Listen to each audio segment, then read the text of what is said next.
Hello बच्चों, मैं आशा करती हूँ कि आप लोग अपने घर पर स्वस्थ और सुरक्षित होंगे और साथ ही साथ अपनी पढ़ाई पर पूरा ध्यान दे रहे होंगे। बच्चों, आप लोग जानते हैं कि अगले महीने आप लोगों का हाफ ईयरली का एग्ज़ाम होने वाला है, तो उसको ध्यान में रखते हुए आप अपनी पढ़ाई पर पूरा एकाग्रचित्त होकर ध्यान दें और सभी विषयों पर समान रूप से ध्यान दें।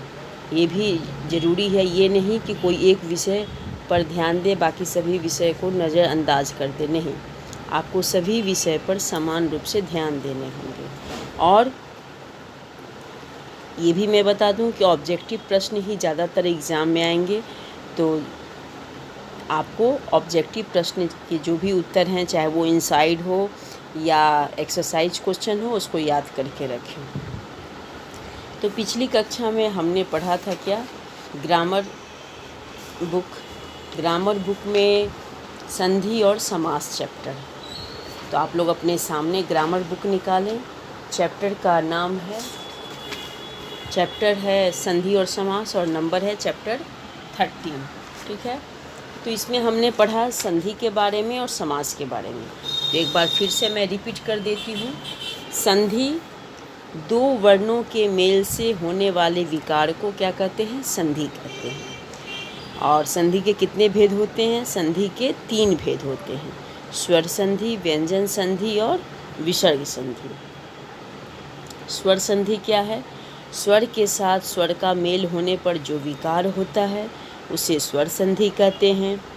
और व्यंजन संधि, तो जब संधि करते समय व्यंजन के साथ स्वर या कोई व्यंजन के मिलने से जो रूप में परिवर्तन होता है उसे ही व्यंजन संधि कहते हैं। विसर्ग संधि के बारे में, तो विसर्ग के बाद स्वर अथवा व्यंजन आने से जो विकार होता है उसे विसर्ग संधि कहते हैं।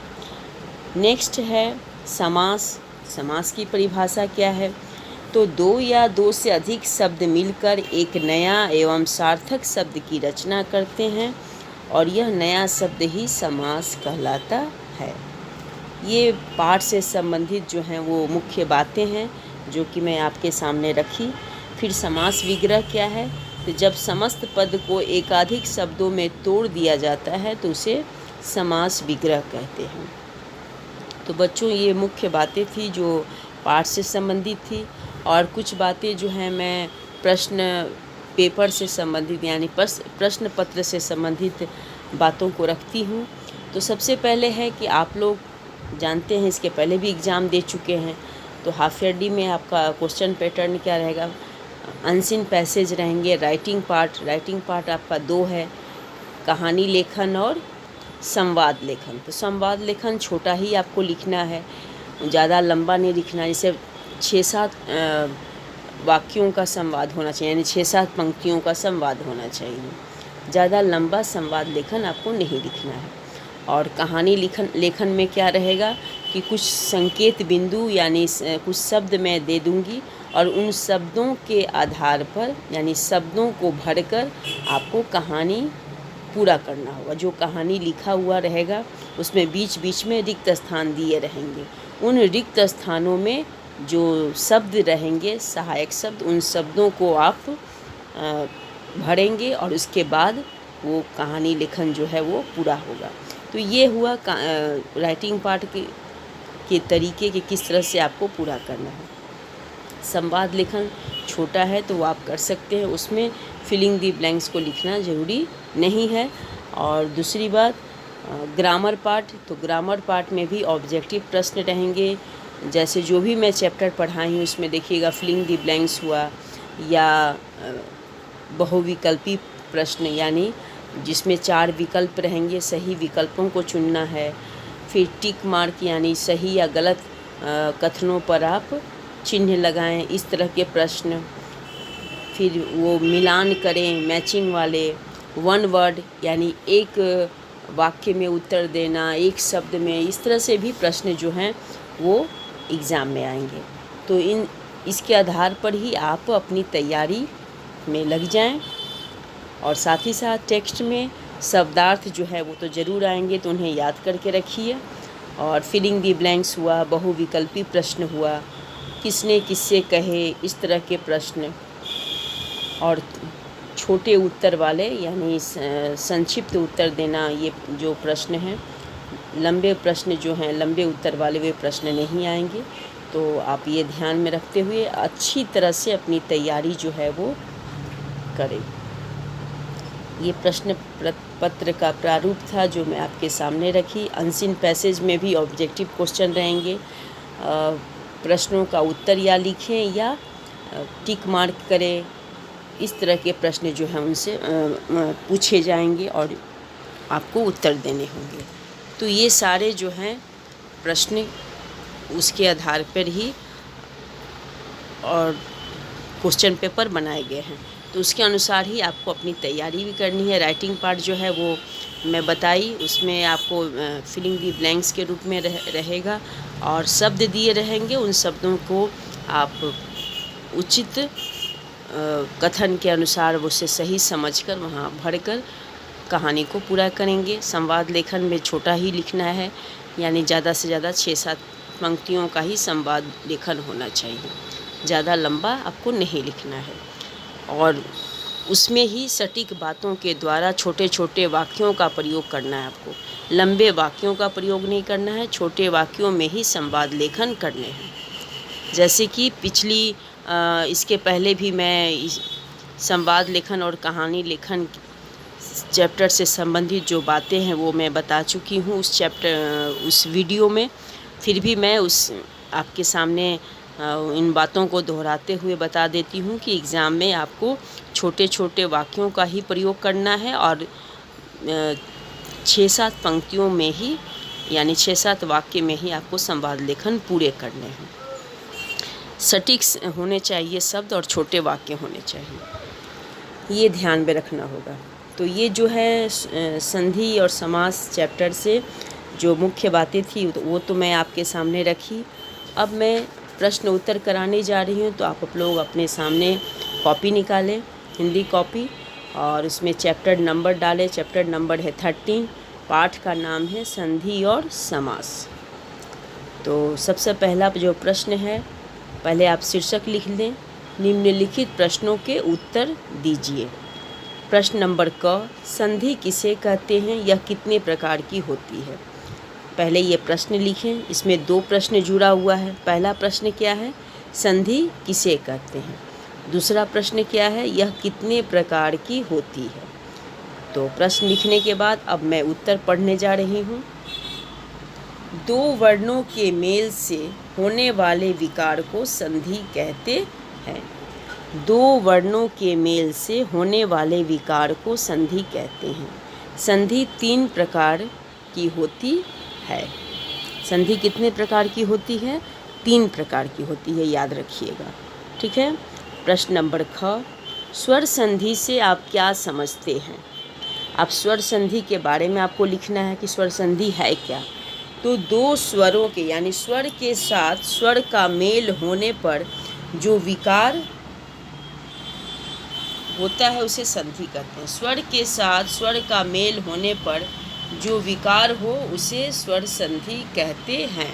तो यहाँ पर को होता है, विकार जो है, विकार के बाद को लिखा हुआ है, तो वहाँ आप लिख लीजिएगा होता है, ठीक है। वो होता है, वो शब्द जो है वो छूट गया है, तो वहाँ पर आप ये वाक्य पूरा करते समय ये सुधार दीजिएगा।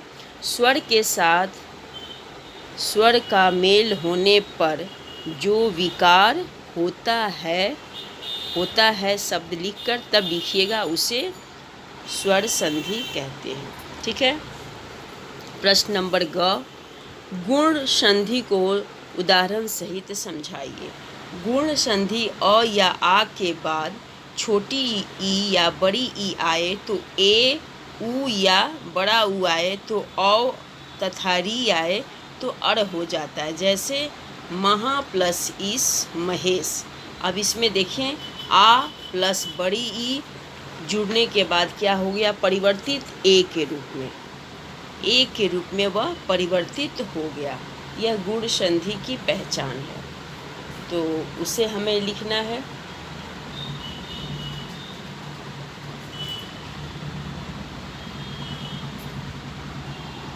यदि अ या आ के बाद छोटी ई या बड़ी ई आए तो ए, छोटा ऊ या बड़ा ऊ आए तो ओ अथवा री आए तो अड़ हो जाता है। जैसे महा प्लस इस महेश, ये हुआ। अब नेक्स्ट प्रश्न क्या है? नेक्स्ट प्रश्न है समास किसे कहते हैं, उदाहरण सहित बताइए। दो या दो से अधिक शब्द मिलकर एक नया एवं सार्थक शब्द की रचना करते हैं, यह नया शब्द ही समास कहलाता है। जैसे रसोई के लिए घर, रसोई घर। ठीक है, फिर से मैं उत्तर को पढ़ देती हूँ। दो या दो से अधिक शब्द मिलकर एक नया शब्द एवं सार्थक शब्द की रचना करते हैं, यह नया शब्द ही समास कहलाता है। और समास जैसे रसोई के लिए घर, रसोई घर। समास के कितने प्रकार होते हैं, विस्तार से समझाइए। तो उत्तर देखिए, समास के 6 प्रकार होते हैं। समास कितने प्रकार के होते हैं? 6 प्रकार के होते हैं। बच्चों, आपके बुक में इसका उल्लेख नहीं किया गया है, लेकिन आप इस आंसर को नोट करके ज़रूर रखें और याद भी रखें। ठीक है, अब उन प्रकारों पर ध्यान दें। पहला है अव्ययी भाव समास। अव्ययी भाव समास, जिस समास में पहला पद प्रधान होता है तथा समस्त पद अव्यय का काम करता है, उसे अव्ययी भाव समास कहते हैं। उदाहरण के तौर पे भर पेट एक शब्द हुआ अव्ययी भाव समास का। क्या होगा उदाहरण? भर पेट। ठीक है, नेक्स्ट समास क्या है? तत्पुरुष समास। जिस समास का उत्तर पद प्रधान होता है अर्थात प्रथम पद गौण होता है एवं उत्तर पद की प्रधानता होती है, वह समास करते वक्त बीच की विभक्ति का लोप हो जाता है। जैसे मूर्तिकार। ये तत्पुरुष समास की परिभाषा हुई। ठीक है, तो इसे आपको पूरा जब दिया गया है कि विस्तार से लिखें, तो आपको विस्तार से ही लिखना है। नेक्स्ट है द्विगु समास। द्विगु समास, इस समास का पहला पद संख्यावाचक होता है और संपूर्ण पद समूह का बोध कराता है। इसकी पहचान क्या है कि पहला पद जो है वो संख्यावाचक होता है और संपूर्ण पद जो है वो समूह का बोध कराता है। यानी इस समास में समूह संबंधित जो हैं वो शब्द दिखते हैं, शब्द व्यक्त किए जाते हैं। जैसे पंचवटी। दूसरा उदाहरण, पंचवटी मतलब 5 वट वृक्षों का समूह। वट मतलब बरगद। 5 वट वृक्षों का समूह अगर समास विग्रह करे तो। और वट मतलब, वट का अर्थ क्या होता है? बरगद का पेड़। ठीक है, नेक्स्ट है द्वंद्व समास। जिन समास में दोनों पद प्रधान हो, दोनों पदों के बीच प्रायः समासिक चिन्ह डैश यानी लगा रहता है तथा विग्रह करने पर और या एवं लगाना पड़ता है, उसे द्वंद्व समास कहते हैं। जैसे हानि लाभ। ठीक है, नेक्स्ट है कर्मधारय समास। अब बच्चों, ये समास का वर्णन आपके बुक में है नहीं, आपके बुक में सिर्फ द्वंद्व समास तक ही है। तो मैंने आपके नॉलेज के बढ़ाने के लिए, यानी नॉलेज को पूरा करने के लिए मैं समास के 6 भेदों को आपके सामने रखी हूँ। इसलिए क्योंकि आपको यह जानकारी होनी चाहिए कि समास के 6 भेद होते हैं, वह भेद कौन कौन से हैं उनके बारे में आपको जानकारी होनी चाहिए और उसकी पहचान क्या है उसे भी आपको जानना है। तो यहाँ पर 5वां जो है समास वह है कर्मधारय समास। इसमें पूर्व पद विशेषण होता है और उत्तर पद विशेष होता है, अथवा पहला पद उपमान होता है और दूसरा पद उपमेय होता है। जैसे घनश्याम, जो कि आपके बुक में नहीं दिया गया है। कर्मधारय समास के बारे में सिर्फ 4 ही समास का उल्लेख किया गया है, जो कि गलत है। समास के 6 भेद होते हैं, तो 6 भेदों का उल्लेख करना चाहिए था। लेकिन मैं आपके सामने इन 6 भेदों को रखी हूँ, उन्हें आप कॉपी में लिखकर और याद भी करें, और साथ ही साथ इसकी पहचान क्या है, इसके उदाहरण क्या होते हैं, उसे भी आप समझ कर रखें। नेक्स्ट है बहुव्रीहि समास। इस समास में कोई पद प्रधान नहीं होता। पूर्व पद और उत्तर पद दोनों मिलकर किसी तीसरे पद की ओर संकेत करते हैं। जैसे नीलकंठ, नीला है कंठ जिसका शिव, यानी इसमें कोई भी पद जो है वह प्रधान नहीं होता, इसमें वो तीसरे पद की तरफ वे लोग संकेत करते हैं। जैसे उदाहरण के तौर पे देखिए नीलकंठ, तो नीला है कंठ जिसका, अब किसका नीला कंठ है, तो शिव का है। तो इसलिए देखिए इसमें तीसरे तरफ यानी उदाहरण में संकेत किसके तरफ किया जा रहा है, शिव के तरफ। इसलिए इस समास के कोई भी पद जो हैं वो प्रधान नहीं होते, ये इसकी पहचान है। प्रश्न नंबर 2, दिए गए शब्दों के संधि विच्छेद कीजिए। अब यहाँ पर आपके सामने 6 शब्द दिए गए हैं, 6 शब्द के संधि विच्छेद करना है। तो पहले आप शीर्षक लिखें, दिए गए शब्दों के संधि विच्छेद कीजिए। वो लिखने के बाद जो शब्द है, शब्द क्या है, मतानुसार शब्द लिख लिए। अब उसका संधि विच्छेद क्या होगा वो देख लीजिए।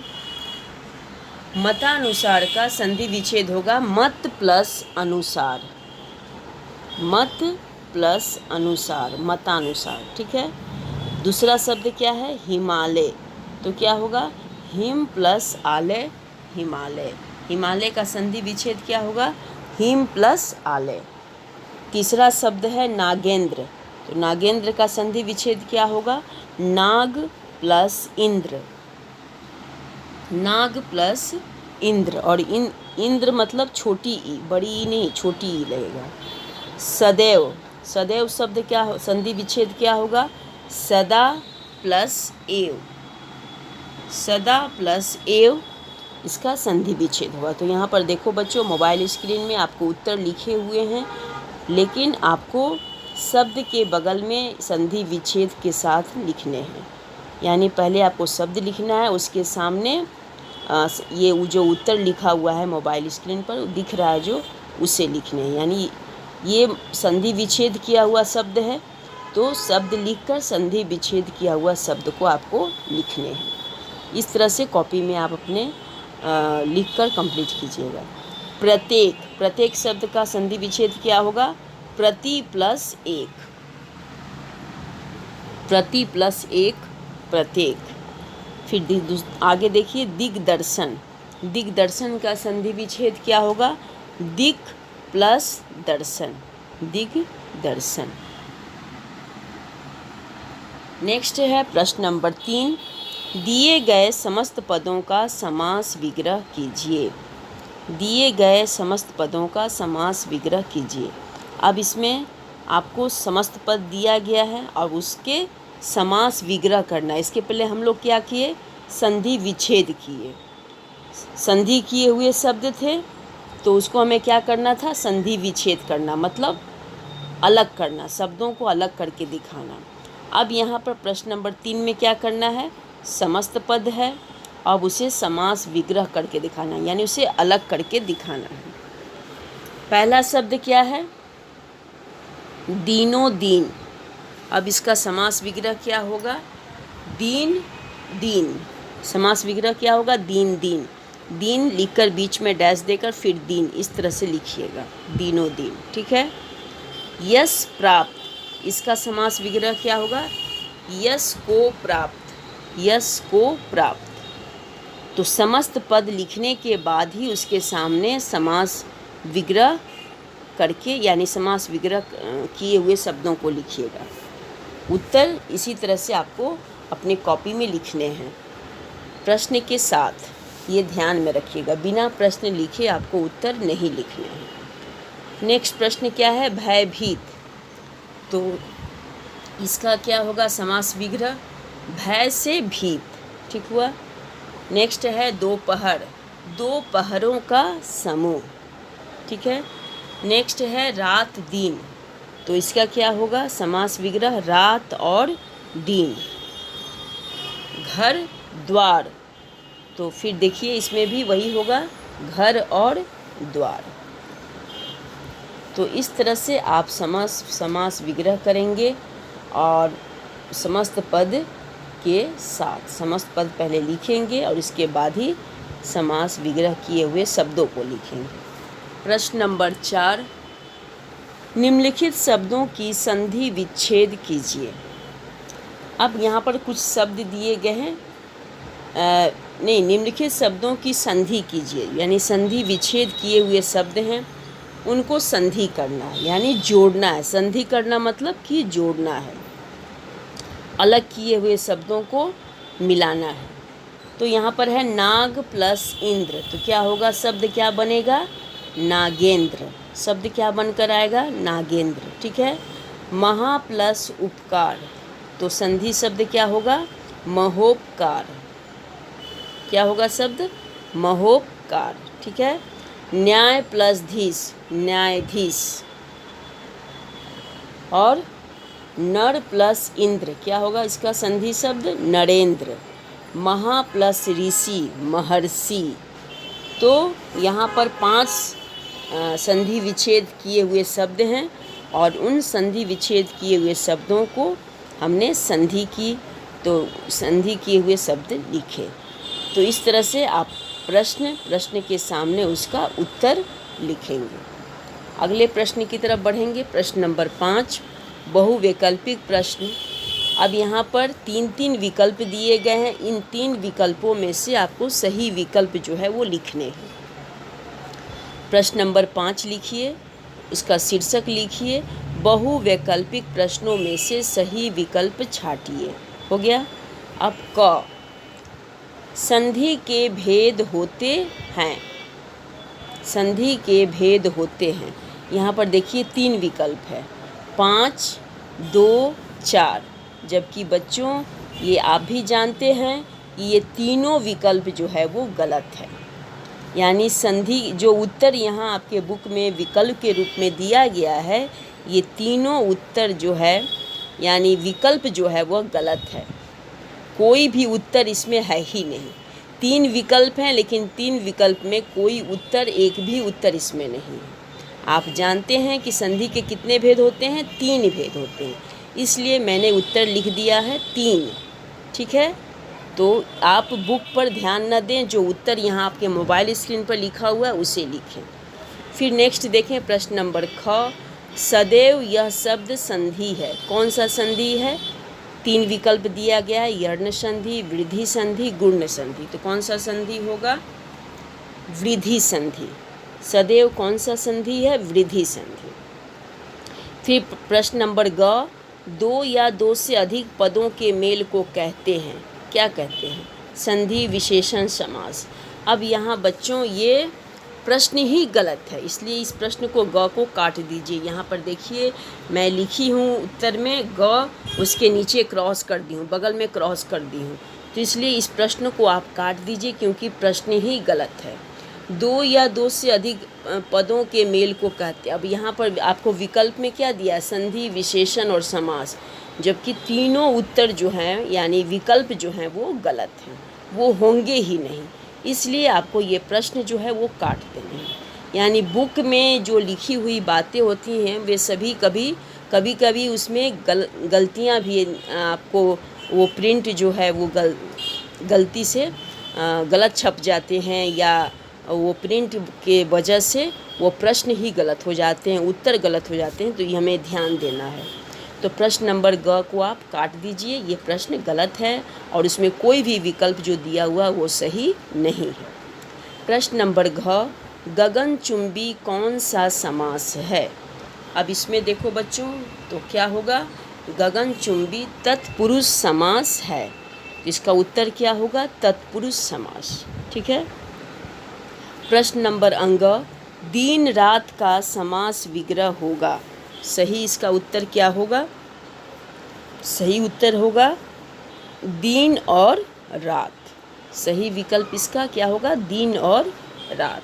तो इस तरह से चैप्टर 13 यानी चैप्टर 13 में दिए गए जो भी प्रश्न थे उन प्रश्नों का उत्तर मैं आपके सामने पढ़कर आपको बताई। और उसको समझाई कि किस तरह से आपको अपने कॉपी में करने हैं, प्रश्न के साथ उत्तर लिखने हैं, और जो प्रश्न आपके बुक में गलत लिखे हुए थे, उत्तर जो गलत थे, उसे भी मैं आपको बोल दी, उसे काट कर रख दीजिए, यानी वह प्रश्न को नहीं करना है। तो ये मुख्य बातें हैं जो मैंने आपके सामने पाठ से संबंधित बातें जो थी वो मैं पहले शुरुआत में ही आपको बताई, संधि और समास के बारे में। फिर भी इस चैप्टर को आप अच्छी तरह से पढ़ें, पढ़कर समझें, और अगर कोई भी आपको कहीं भी समझने में आपको दुविधा हो या समझ ना आ रहा हो तो आप लाइव क्लासेस में मुझसे पूछ सकते हैं। तो ये चैप्टर को लेकिन आप पढ़कर ज़रूर समझें, और इसमें जो लिखित जो परिभाषा है, जो भेद हैं, उन्हें आपको याद करना है। तो ये आपके होमवर्क है। होमवर्क में मैं यहाँ पर मोबाइल पर आपको लिखित रूप में मौजूद नहीं है, लेकिन मौखिक रूप में मैं बता देती हूँ। आपको इस पाठ से संबंधित परिभाषाएं जो दी गई हैं उन्हें याद करना है, भेद याद करने हैं, संधि के भेद, समास के भेद, समास की परिभाषा, संधि की परिभाषा, और जो चैप्टर से संबंधित जो मैं प्रश्न उत्तर कराई हूँ उन्हें भी आपको याद करने हैं। और संधि और समास इन्हें आप रफ कॉपी में लिखकर अभ्यास करें, और संधि विच्छेद करना सीखें और समास विग्रह करना, तभी आप संधि करना और समास विग्रह किए हुए शब्दों को पहचान पाएंगे। तो ये मुख्य बातें जो थी वो मैं आपके सामने रखी। तो मैं आशा करती हूँ बच्चों कि आप इस तरह से अपनी कॉपी में प्रश्न उत्तर किए होंगे, और साथ ही साथ मेरी कही हुई बातों के अनुसार आप इस पाठ से संबंधित जो बातें हैं उसे याद करेंगे, और इस जो प्रश्न उत्तर जो मैं कराई उसे भी आप याद करके रखेंगे।